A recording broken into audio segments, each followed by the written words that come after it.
So welcome to my shaking yoga video. Here I am overlooking beautiful ocean in Sri Lanka, just letting go of all the tension in my body before I do my yoga practice. And what I'm finding, it's really interesting with shaking, is that you can allow it to enter into your yoga practice so that you're constantly releasing all this tension that's inside of us. So there's tension on so many levels, on emotional levels, mental levels, even spiritual tension that we put on ourselves for having to be more of a spiritual being in whatever way. So here I am just throwing out the energy, just emotionally, just releasing whatever's inside. And it's just so good to just be free, crazy, just let it all go. That's the whole point, is to just get it out of your system and release so that you can go deep, deep, deep into your yoga practice. And then this is just a short little, 2-minute shake. And I recommend doing at least, 15 minutes of shaking before you start your yoga or any sort of practice where you're going inside, meditation or what have you.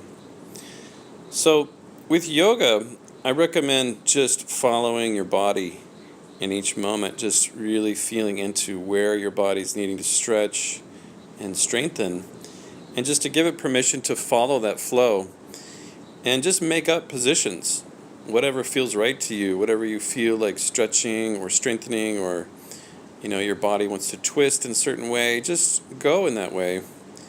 And I found that this is really helpful, just to play around and be creative with whatever you're doing in your yoga mat, and not to try to fit into some sort of system of holding certain postures or anything like that.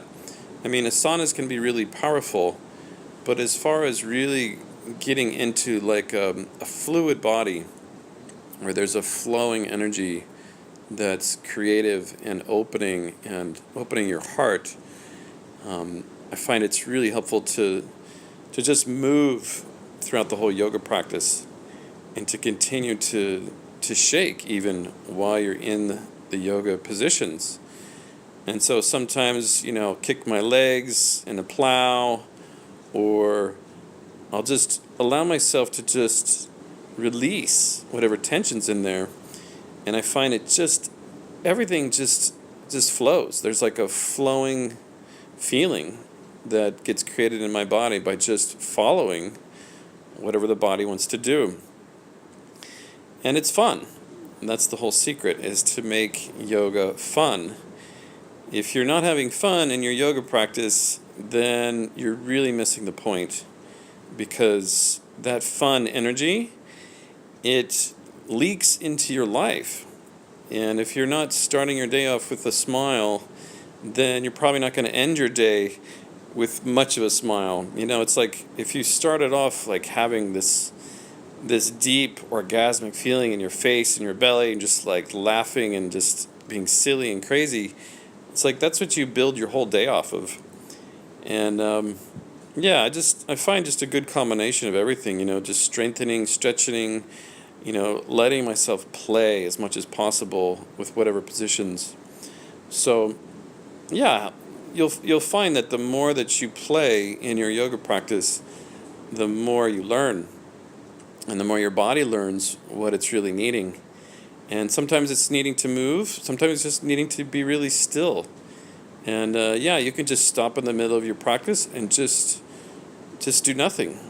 Just breathe and find your asana posture where you're just holding a pose and going deep into the breath.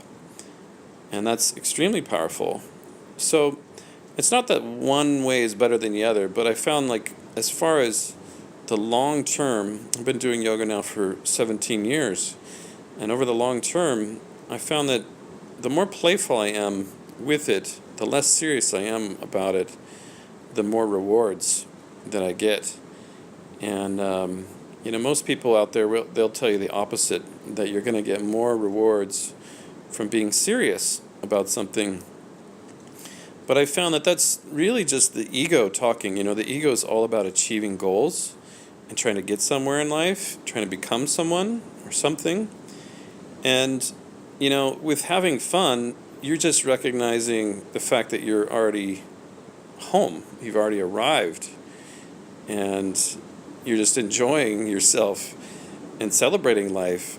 And that's, a deep state of gratitude, appreciation, joy. I mean, this is the peak of life. And if you can start your day off with that, then you're going to, have this amazing day.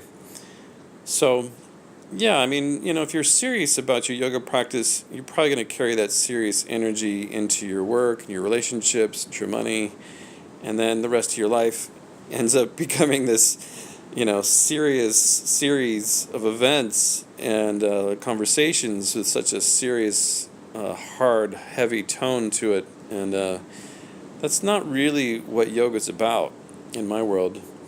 The seriousness is a disease that society has ingrained in our consciousness. And, you don't see the birds or animals being serious, do you? They're very free in their ways of being, and we're just a different form of animal. These mammals that have two legs, and we're here to, be closer to nature, and in that playful spirit, we just come home to the non-seriousness of our soul. And I found that, just listening, really, really listening to your body in each moment, not listening, in the next moment, but in this moment, which is sometimes it's really hard to find. And here I am hitting my leg here. I've got a tight IT band, and, just hitting, it doesn't seem like it's helpful, but it really releases a lot of tension. So if you have a part of your body that's, holding on to pain, an old wound, I've got a knee injury that I'm working it out here, and just giving it a good pounding, it opens it up and releases a lot of the tension. So what I was speaking about is just really trusting what you're hearing in each moment, and what you're listening for, and what you're listening to in each moment, and just trusting that, and knowing that whatever's coming through in this moment is exactly the doorway to your highest, most enlightened spiritual state, really, that this moment contains the door. And so when you dive into this moment in your yoga practice, you're practicing opening up this moment all throughout your day, and you're going to continue to open that door no matter what.